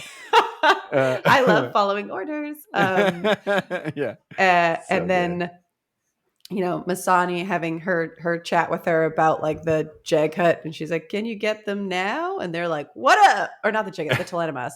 Yeah. And they all say, "What's up?" Greeting. Well, no. First, she has another one of her like sort of dresses down, but then up again of Ruth and Good, where Ruthen's like, she's like, "You completely disobeyed orders. You like abandoned your whole troop. You like made them entirely vulnerable, but because you did that, you probably saved a whole bunch of lives. So what am I supposed to do with you?" And he's like, "You're right. Demote me. Just put me. You should probably just make me a completely anonymous foot soldier. Yeah, I don't know. I deserve it. I'm so bad at what I do." She's like, "Yeah, you will no longer have a troop. And instead, you will be part of my personal entourage. You are not losing your title. How's that for a punishment, you Chumbawamba?" And he's like, I guess that's fair. I feel like there's a aspect of Tavora where she knows that she got to keep this guy close because he's powerful. She can definitely sense that he is something, because everybody saw him get blown up and he's like here without a scratch at the very least. Yeah. But all of her extensive research now makes me be like, all right. Totes. Also, something that I forgot to mention, but I did find it interesting that last week, maybe I mentioned that there wasn't any more epitaphs. Yeah. Epigraphs? Gosh. I'm confused because there was an epigraph of an epitaph. Yeah. Epigraph. The thing. The epigraph, there wasn't any of historians in a long time. And then we got one in these 3 chapters. Yeah, I think we got 2. Yeah. Yeah. Not poems, like excerpts again. Historical excerpts. Yeah. So, this Tavor research that she's done, I wouldn't be surprised if in her research it was like, and there's a guy who's going to be kind of godlike-ish in there. So I get the sense she's sniffing it out. And then Masan's like, I got the Telemamas. There's like 14 of them. And she's like, what? Can you bring them here now? And they immediately manifest and say, Crippled God, say what's up, doggy dog. Yeah, that was awesome. But I also like before that where Masan is like, she looking at me? She like, is Tavor like looking at me? Is Tavor looking at me? She's too skinny though. Skin and bone. Like the sweat on her back. I was like, oh, goodness. Yeah. I thought that was great. But you're right. Yeah. They pop up and they're like, word from the crippled God. And Tavor's like, oh, thank goodness. Thank goodness. Yeah, I thought we were too late. So wild because the Unbound have felt like this lingering menace the whole time. And now that the relief. Yeah. But then it makes you like go, It's another one of those details that I'm like, oh, the rereads of these books must be crazy. It must Yes. feel insane to reread them and Oh, be dude, like, just rereading that chapter this week where I was like, after I read chapter 7, reading chapter 5 was already like it completely opens up. So very interesting. So then we get Bottle reuniting with Cuddle and Fiddler. I thought that was a lovely little moment. Yes. The big hug. That's great. Yeah. Great. They show up and Fiddler's like, well, we can move on now. Like he just is like acting with decorum, and then Cuddle coming up and being like, yeah, he's a cat now, so he can't do what. And now it's my job to do what he wants to do. Gives him that big hug. And he says, he just kept looking at a card. He just kept looking at a card. So he knew you were alive. Awesome. Because he just kept looking at a card. Yeah, so awesome. And I also love how they're like, we sold all your stuff. He's like, did you think I was? He's like, we thought you were dead. We sold all your stuff. Would we sell your stuff if we didn't think you were dead? And he's like, honestly, yeah, you would have. Smiles would, for sure.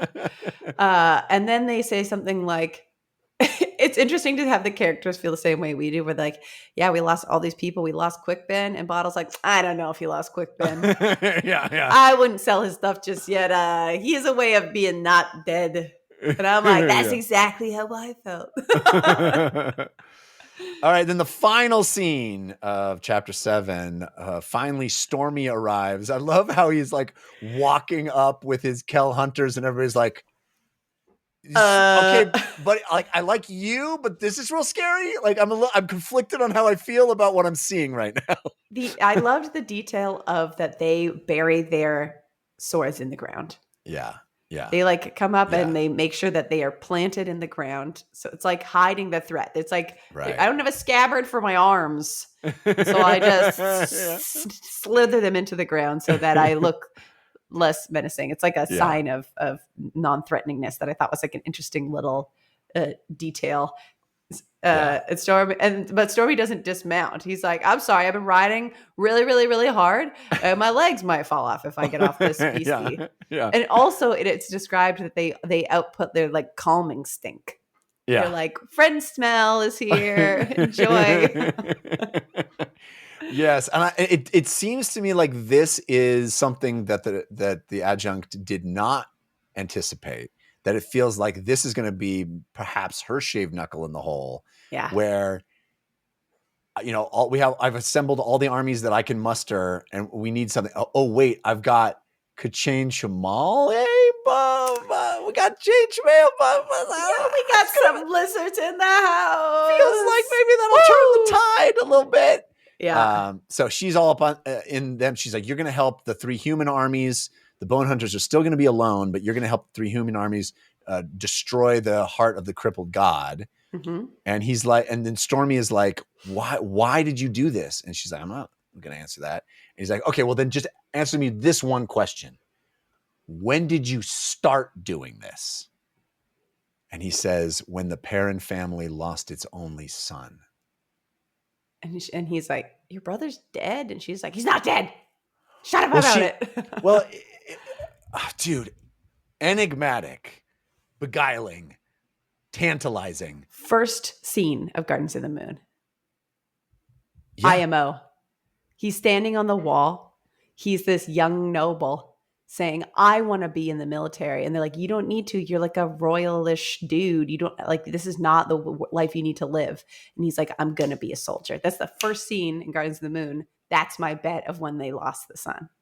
Oh, because he joined the military and she said, well, now I have to do this.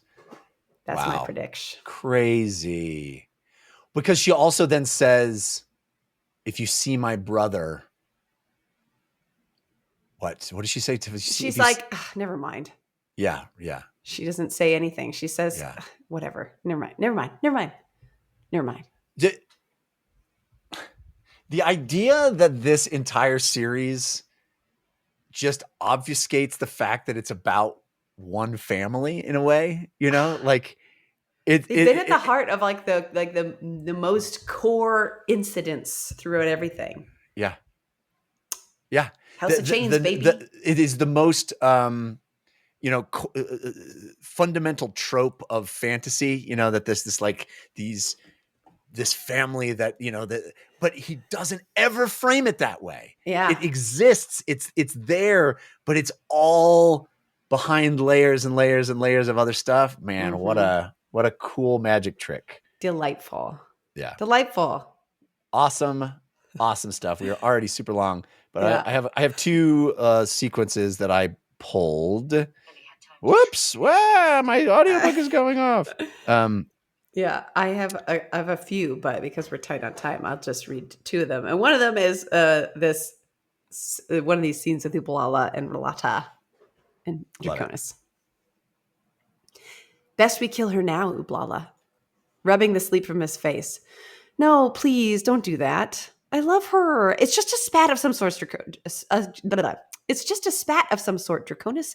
And as soon as I figure out what we're arguing about, I'll fix it. I swear. Ublala, please, we're just disagreeing about something.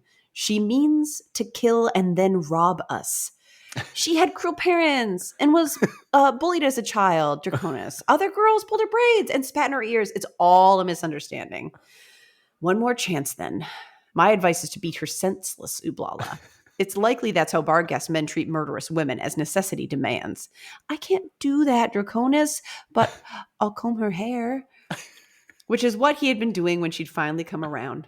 Lacking a comb, he'd been using a thorny twig, which probably wasn't ideal, especially on her fine eyebrows, but they'd since taken care of the infections and she was looking almost normal again. So maybe she really was asleep. And now that she had no weapons left, why, she was as harmless as a twill mouse, except for the big rock she kept close at hand every night. At least she had stopped complaining. I love it so very much. It's so funny. Like from her perspective that he's been like combing her hair with this gnarled thorny bush that has something on her that she has an allergic reaction to. Like he combs her eyebrows and it causes an infection. But he's like, I love you so much. She's like, just stop, all of it. So funny. I love it. And then I forgot which exact scene that it was that I had pulled. I knew I pulled one of them because of the eyebrows thing, but I forgot it wasn't the same scene as her being like, I will sleep with you right now if you give me my dagger. And he's like, I can't. It feels like I can't because you'll kill me. And then Draconis is back and she's like, never mind. He's like, I'll do it. I'm sorry. Please. Yeah, it's so funny. All right, here's mine. My first one. What do you think makes criminals in the first place? Stupidity and greed. Besides those, I'll tell you. It's looking around real carefully. It's seeing what's really there and who wins every time. And it's deciding that despair tastes like shit. It's deciding to do whatever it takes to sneak through, to win what you can for yourself. It's also condemning your fellow humans to whatever misery finds them, even if that misery is by your own hand. To hurt another human being is to announce your hatred of humanity. But mostly, your thinking is about hating back what already hates you. A thief steals, telling herself she's evening out crooked scales. That's how we sleep at night, you see. Mm. I mean, that resonates. That resonates a lot. Oh, yeah. I have one more pretty short one here, which is Gruntle in his fugue state. Where was I going? What was I running from? But he remembered. Betrayals, weaknesses, the flaws of being human. He'd sought an escape.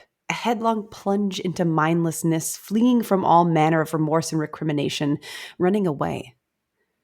What is the point? He said under his breath. To forget is to forget myself, who I am, and that I must not surrender. If I do, I will have nothing left. But still, to be blameless. A cat above the tiny carcass of a bird, above the corpse of a child. Blameless. But the bastards hunting me down don't care about that. A child has died.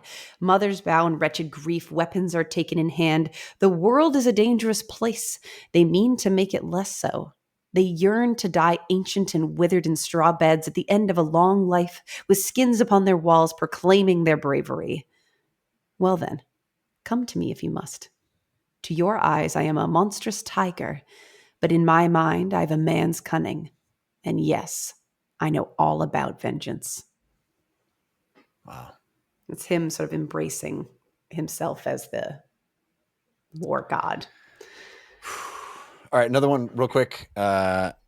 This is Mappo's musing. He stood between the world and Icarium.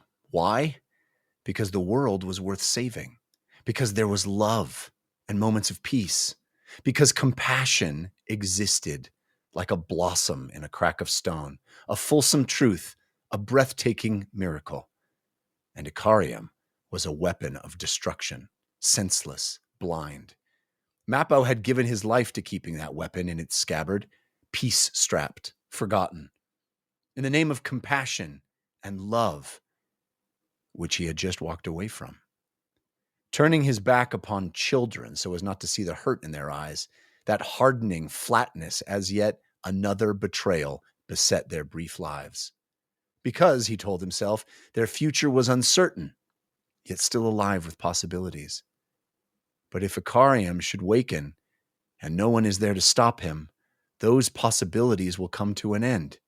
Does this not make sense? Oh yes, indeed it made sense. And still it was wrong.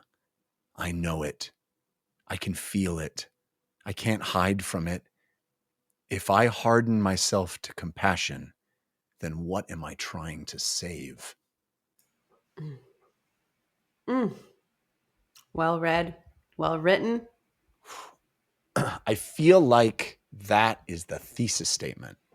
If I harden myself to compassion, what am I trying to save? Yeah. Beautiful. All right, folks, 3 more chapters next week. We'll see if we can do it a little less time. There's a lot to get through. It's so much fun. Thanks for being with us. We'll see you next week. Until then, hope you get a chance to dance. When the world's too dark of a place to be, and you need an escape from reality, open up those pages and start your fantasy, whatever genre you please. And join a book club, 'cause you won't read it on your own. Join a book club, so you'll be held accountable. It's just a means to an end, but you're doing it with your friends, so join the book club.